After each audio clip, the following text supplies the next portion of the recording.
목사인 저에게도 때때로 어려움들이 다가올 때가 있습니다. 저는 건강하게 살고 싶은데 원치 않게 몸이 아플 때가 있습니다. 저는 사고를 당하기가 싫은데 원치 않는 교통사고 내지는 접촉사고를 당할 때도 있었습니다. 뿐만 아니라 대인관계가 어려워질 때도 있었습니다. 또한 어떤 일들을 하려고 하다 보니까 원치 않는 스트레스를 받는 일들도 많이 발생하고 있습니다. 이것은 저의 개인적인 문제일 뿐만 아니라 오늘 이 땅을 살아가는 우리 모든 분들의 문제라고 생각합니다. 모두가 다 행복하기를 원합니다. 건강하기를 원합니다. 잘 되기를 원합니다. 하지만 우리가 원하는 것과는 다르게 원치 않는 어려움과 고통과 많은 문제들이 우리의 삶에 찾아옵니다. 그래서 우리는 때로는 그 문제 때문에 넘어지기도 하고 좌절하는 경험을 할 때가 많이 있습니다. 우리는 믿음의 사람들입니다. 그래서 어려운 일들이 있을 때마다 믿지 않는 사람들과는 다르게 하나님 앞에 기도를 하지요.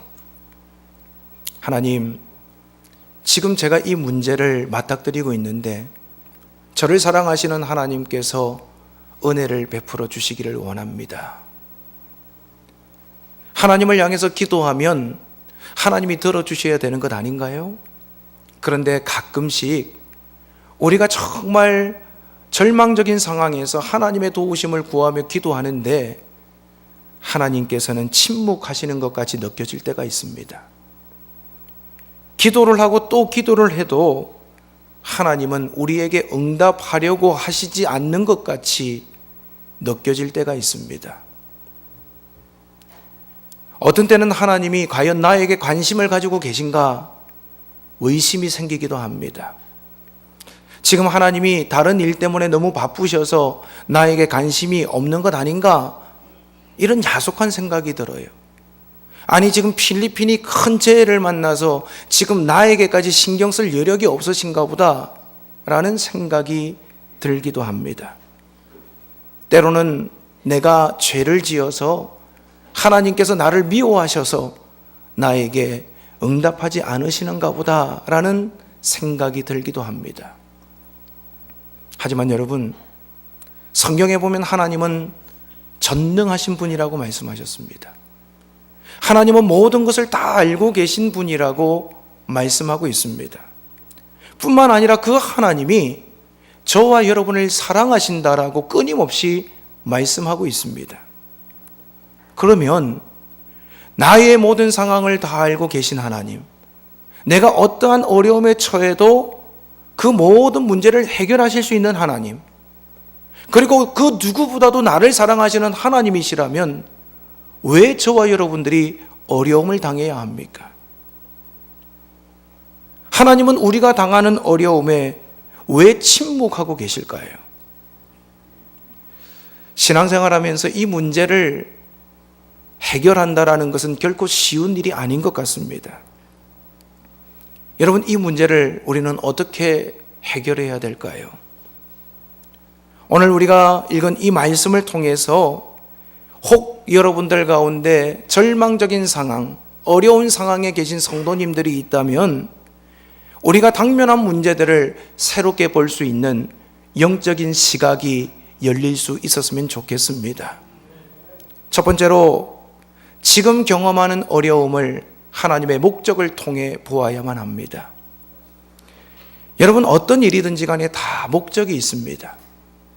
저와 여러분이 당하는 어려움에도 분명한 목적이 있습니다. 그 목적이 뭐냐? 하나님의 영광을 드러내는 것입니다. 하지만 이것이 이해가 되십니까? 제가 여러분이 지금 극심한 어려움에 처해 있는데 이 어려움 당하는 목적이 결국은 하나님의 영광을 드러내는 것이다.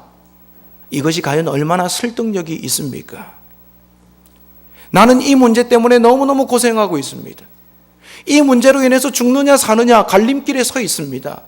그런데 성경은 이 문제의 목적이 뭐냐 하면 하나님의 영광을 드러내기 위함이라고 말씀합니다. 요한복음 9장에 보면 나면서부터 맹인된 사람의 이야기가 나옵니다. 날 때부터 맹인된 사람, 항상 어두움 가운데에서 인생을 살아가야만 하는 사람이지요.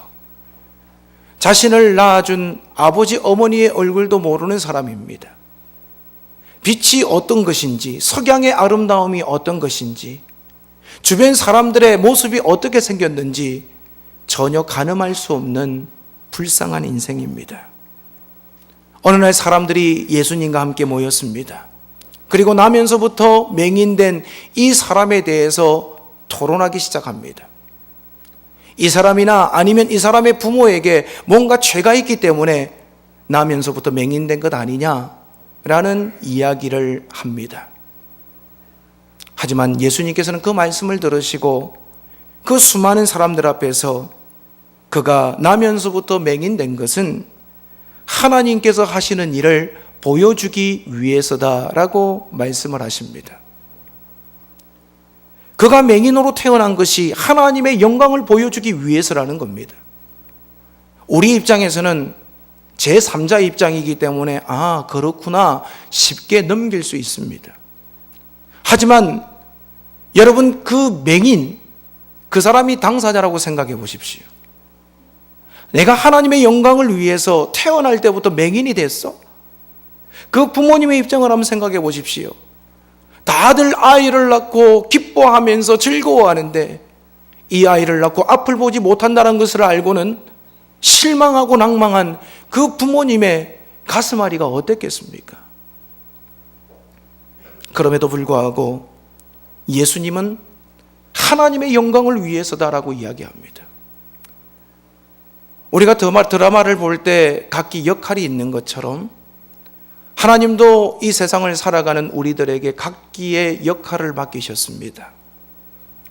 마리아를 향해서는 너는 메시아를 낳는 어머니가 되라는 역할을 주셨습니다. 베드로를 향해서는 너는 예수님의 수제자가 되라는 역할을 주셨습니다.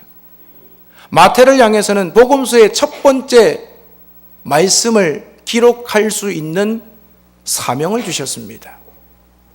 바울을 향해서는 이방인들을 위한 사도가 되라는 역할을 주셨습니다. 그런데 요한복음 9장에 나오는 한 사람에게는 너는 날 때부터 맹인이다라는 역할을 주셨다라는 거지요. 할 수만 있으면 좀 좋은 역할을 맡고 싶습니다. 복 받는 역할, 사람들 앞에 드러나서 박수 받는 역할을 맡고 싶은 것이 우리의 마음입니다. 하지만 만약에 여러분들을 향해서 너는 날 때부터 맹인된 역할을 맡으라 라고 말씀하신다면, 그리고 그것이 결국은 하나님의 영광을 드러내기 위해서라는 것을 말씀하신다면 여러분들 납득하시겠습니까? 여러분들 기쁨으로 받아들이실 수 있으십니까? 아마 그것은 쉬운 일이 아닐 겁니다. 오늘 우리가 읽은 본문에 등장하는 마르다, 마리아, 나사로도 예수님께서 하시는 일을 이해하지 못했습니다. 1절에서 4절 말씀해 보면 어떤 병자가 있으니 이는 마리아와 그 자매 마르다의 마을 베다니에 사는 나사로라. 이 마리아는 향유를 주께 붓고 머리털로 주의 발을 닦던 자요, 병든 나사로는 그의 오라버니더라. 이에 그 누이들이 예수께 사람을 보내어 이르되 주여 보시옵소서, 사랑하시는 자가 병들었나이다 하니 예수께서 들으시고 이르시되 이 병은 죽을 병이 아니라 하나님의 영광을 위함이요 하나님의 아들이 이로 말미암아 영광을 받게 하려 함이라 하시더라 라고 말씀합니다. 마리아와 마르다, 나사로는요 예수님과 친밀하게 지내던 사람이었습니다. 예수님께서 베다니 마을을 드나드실 때마다 이 집에 유수 가셨고 이곳에 오셔서 음식을 드셨습니다. 그런데 그렇게 친하게 지내던 나사로가 병들었다는 소식을 들었습니다. 여러분, 예수님에게는 병 고치는 능력이 있으십니다. 그렇다면 전지전능하신 예수님께서 사랑하는 이 나사로를 병들지 않도록 하시는 것, 얼마나 아름다운 일입니까? 그런데 예수님께는 능력이 있음에도 불구하고 나사로는 병이 들었습니다. 그 이유가 뭘까요? 나사로가 잘못된 음식을 먹었습니까? 요즘 스트레스가 많아서 과음을 했을까요? 아니면 일에 쫓겨서 가로를 했을까요? 그런 이유가 아니라고 성경은 이야기합니다. 지금 나사로가 병이 들었다라고 이야기하시면서 그 이유에 대해서 그가 병든 것은 하나님의 영광을 위해서라고 예수님께서 말씀합니다. 때때로 저는 말씀을 읽을 때마다 납득이 되지 않을 때가 있습니다. 앞뒤가 맞지 않게 느껴질 때가 있어요. 나사로가 병든 것을 막아주시는 것이 하나님의 영광을 위한 것이라고 우리는 생각하는데, 나사로가 병든 것이 하나님의 영광을 위해서라고 예수님은 생각하십니다. 예수님의 생각과 우리의 생각이 다를 때가 참 많습니다. 여러분, 우리는 앞에서도 말씀드렸지만 건강하고 행복하게 살아가길 원해요. 그런데 나사로처럼 우리에게도 가끔씩 원치 않는 질병이 찾아옵니다. 어려움이 찾아옵니다. 물질의 고통이 찾아옵니다. 그 이유가 뭐냐? 하나님의 영광을 위해서라고 성경은 말씀합니다. 사랑하는 여러분, 오늘 우리는 하나님의 생각과 우리의 생각이 다르다라는 것을 인정해야 됩니다. 나는 이렇게 되면 행복할 것 같다라고 그림을 그리고 있는데 하나님은 또 다른 그림을 우리를 위해서 그리고 계시다라는 거예요. 그런데 하나님은 전지하시고 전능하신 분이십니다. 우리는 불완전합니다. 그렇다면 전지전능하신 하나님의 뜻이 완벽한 것임을 우리는 인정하면서 우리가 해야 할 일이 뭔가, 지금 내가 어려움을 당하고 있다 하더라도 그 어려움에 빠지지 말고 이 어려움을 통해서 하나님은 하나님의 영광 드러내기를 원하시는구나, 이것을 인정하면서 오늘을 살아가야 한다라는 겁니다. 쉬운 일이 아니지요. 힘이 듭니다. 하지만 이 어려움은 어려움으로만 끝나는 것이 아니라 이 일을 통해서 하나님은 역사하시고 하나님의 영광이 드러나게 하실 것이라는 이 믿음으로 여러분, 어려움 중에도 넉넉히 승리하시기를 간절히 바랍니다. 두 번째로, 지금 경험하는 어려움을 하나님의 스케줄을 통해서 보아야 합니다.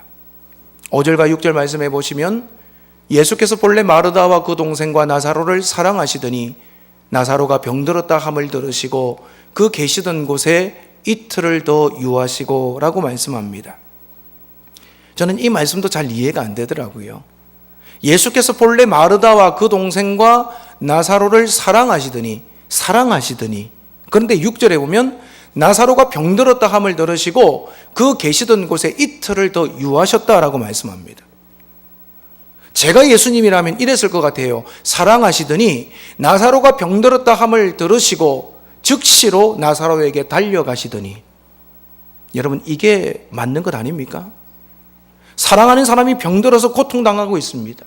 잘못하면 죽을 지경에 이르를 수 있습니다. 그렇다면 사랑하기 때문에 빨리 가야 되고 그 문제를 해결하고 고통 속에 동참하는 것이 사랑하는 사람의 모습이 아닐까요? 그런데 예수님께서는 정반대로 행동하십니다. 그 소식을 들으시고도 계시던 곳에 이틀을 더 지내셨습니다. 우리는 이와 같이 예수님의 스케줄을 보면서 때로는 이해가 안 될 때가 있습니다. 나사로는 급한데 마리아와 마르다는 발을 동동 구르면서 예수님이 오실 것을 기다리고 있습니다. 그런데 예수님은 느긋하게 지금 계신 곳에서 이틀을 더 지내고 계십니다. 우리도 어려움을 만나서 속이 탑니다. 주님이 찾아오셔야 되고 주님이 역사하셔야 되고 주님이 지금 우리의 고통과 눈물 가운데 오셔서 해결해 주셨으면 좋겠다라는 그런 스케줄을 가지고 있어요. 그런데 예수님은 그냥 팔짱 끼고 계신 것 같아요. 그냥 그 자리에서 아무 생각 없이 우리의 고통과 눈물을 염두에 두지 않고 계신 것 같습니다. 여러분, 신앙생활하면서, 아니 여러분 인생을 살아가면서 이런 경험을 해보신 적은 없으십니까? 나 혼자만 발만 동동 구르는 것 같고 예수님은 저 멀리 계신 것 같아서 속삭하신 적은 없으십니까? 부르짖어 간구하고 밤을 새면서 하나님 도와주십시오. 하나님 은혜를 베풀어 주십시오. 지금 내가 이런 어려운 상황 속에서 헤어날 길은 하나님의 은혜밖에 없는데 하나님 좀 제발 도와주십시오. 아무리 발을 동동거려도 주님은 꼼짝도 안 하고 계신 것 같이 느껴진 적은 없으셨습니까? 하지만 여러분, 오늘 우리가 발을 아무리 동동 굴러도 우리 인생의 역사는 하나님의 시간표대로 움직인다는 것을 깨달아야 합니다. 내가 급한 거지 하나님이 급한 것이 아니라는 거예요. 내 입장에서 볼 때 지금이 어렵고 힘든 상황이지 하나님의 입장에서 보면 조금 더 시간이 흘러야 될 필요성이 있다라는 겁니다. 불완전한 내가 볼 때 이 문제 어떡하나, 이러다가 죽으면 어떡하나, 이러다가 망하면 어떡하나 그런 생각이 들 수 있을지 몰라요.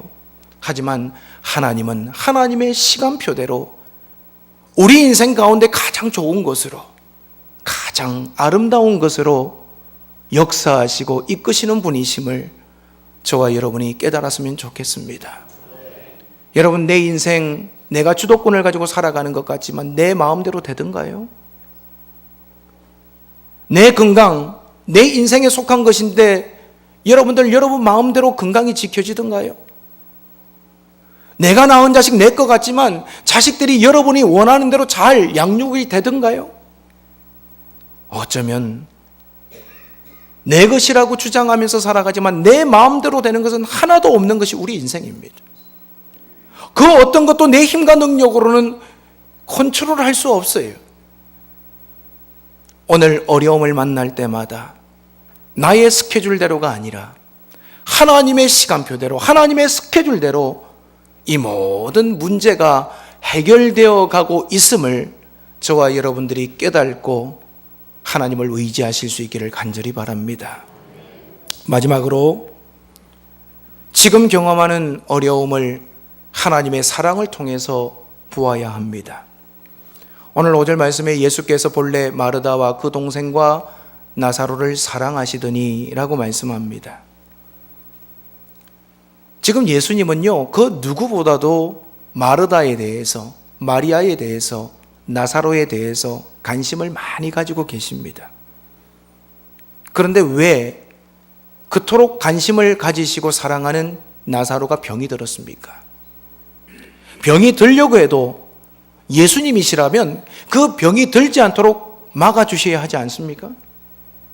사랑하시는데 사랑하는 사람이 고통당하고 어려움 당하면 그것을 바라보는 사랑하는 사람은 아프지요.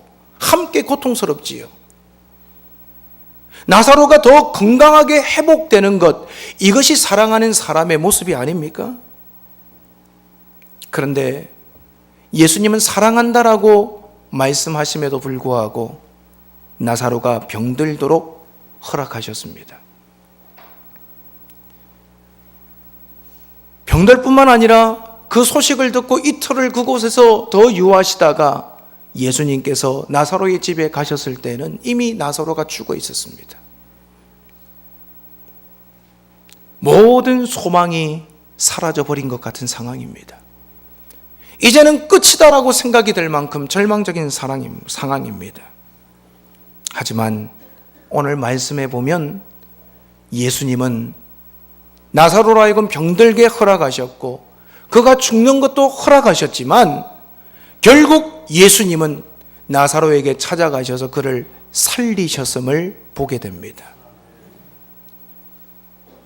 우리 입장에서는 차라리 아프지도 않고 죽지도 않고 사전에 쉽게 문제를 해결했으면 좋았겠다라는 생각이 들 수 있습니다.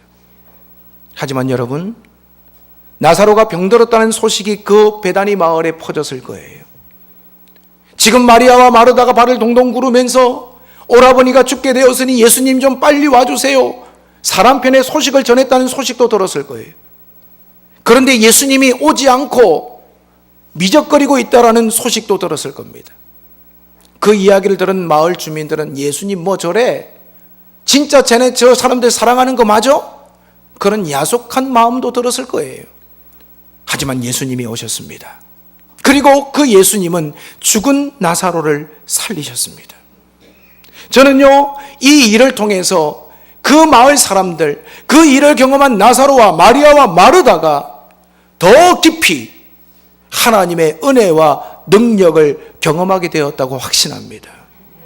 사람으로서는 할 수 없는 일, 모든 것이 다 끝난 절망적인 상황 속에서도 예수님만이 희망 되심을 그들이 온 몸으로 느끼지 않았을까요? 그런데 여러분, 오늘 읽지는 않았습니다만 요한복음 11장 33절에서 35절에 보시면 예수께서 그가 우는 것과 또 함께 온 유대인들이 우는 것을 보시고 심령의 비통이 여기시고 불쌍히 여기사 이르시되 그를 어디 두었느냐? 이르되 주여 와서 보옵소서 하니 예수께서 눈물을 흘리시더라 말씀합니다. 예수님께서 도착하셨을 때 이미 나사로는 죽었지요. 예수님이 오셨다라는 이야기를 듣고 마르다와 마리아가 눈물을 흘립니다. 예수님, 사랑하는 오빠가 죽었습니다. 오빠가 죽었습니다. 근데 예수님도 오늘 35절에 보면 눈물을 흘리셨습니다. 왜 눈물을 흘리셨을까요? 나사로가 죽었다라는 것 때문에 흘리신 눈물이 아니라 어려움 가운데 오빠가 죽었다라고 하는 상황 가운데 비통해하며 눈물을 흘리는 마르다와 마리아 때문에 예수님은 눈물을 흘리신 거예요. 오늘 저와 여러분들이 삶의 어려운 현장에 있습니다. 그 어려움을 쳐다보면서 우리는 눈물을 흘립니다. 어떻게 해야 될까? 어떻게 이 문제를 극복해야 될까? 답답해하면서 눈물을 흘립니다. 그때 예수님께서는 우리에게 찾아오셔서 비통함에 잠겨있는 우리를 바라보시면서 함께 울어주시는 분이라는 것을 우리는 이 말씀을 통해서 깨달을 수 있습니다. 여러분이 지금 어려움 중에 처해 있으십니까? 여러분이 절망 가운데 버려져 있는 것 같으십니까? 그 누구도 여러분을 주목하지 아니하고 내버려 둔 것 같이 어떻게 이 문제를 극복해야 될까? 눈물로 가슴을 치고 계신 분은 없으십니까? 오늘 그곳에 예수님께서 여러분들과 함께 눈물을 흘리면서 동행하고 계심을 믿으시기를 바랍니다.